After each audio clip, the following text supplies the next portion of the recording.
প্রাণ ফিরে পেয়েছে যশোরের ঐতিহ্যবাহী মনিহার সিনেমা হল। সিনেমা হলটিকে রূপান্তর করে সিনেপ্লেক্স করার পর ফিরেছে এর জৌলুস।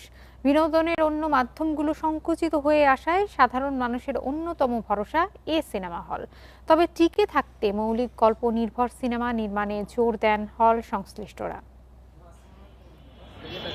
একসময় সাংস্কৃতিক রাজধানী হিসেবে বিবেচিত ছিল যশোর। একাধিক সাংস্কৃতিক সামাজিক সংগঠনের চিরায়িত জেলাটিতে ছিল ২১টি cinema hall. Monihar, Nirala, Balaka, Madhumita, Beauty, Chitrali, Alpana, Usha, Manasi, Chitra হলগুলোতে ঈদসহ বিভিন্ন উৎসবে দর্শনার্থী সমাগম ছিল ব্যাপক।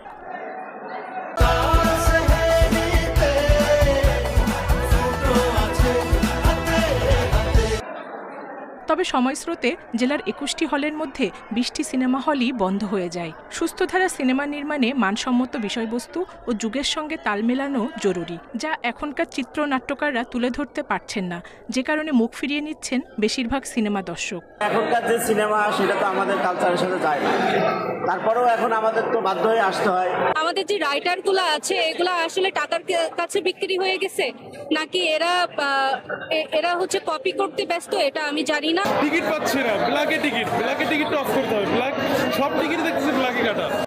দেশীয় সংস্কৃতি ও মৌলিক গল্প নির্ভর সিনেমা নির্মাণ না হলে যশোরের অবশিষ্ট এই একটি বিনোদন কেন্দ্রও হারিয়ে যাবে বলছেন সংশ্লিষ্টরা।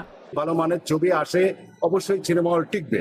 ভালো মেকিং, ভালো ডিরেক্টরের আন্ডারে ভালো নায়ক নায়িকা যদি থাকে অবশ্যই ছবি চলবে, সে যখনই হোক না কেন। শুধু ঈদ না, যখন ছবি রিলিজ হোক তখনই চলবে। দর্শক সিনেমা হলে এসে ছবি দেখে, কিন্তু মানসম্মত ছবির দরকার।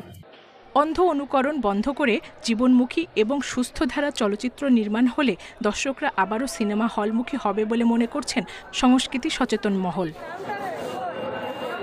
Independent news.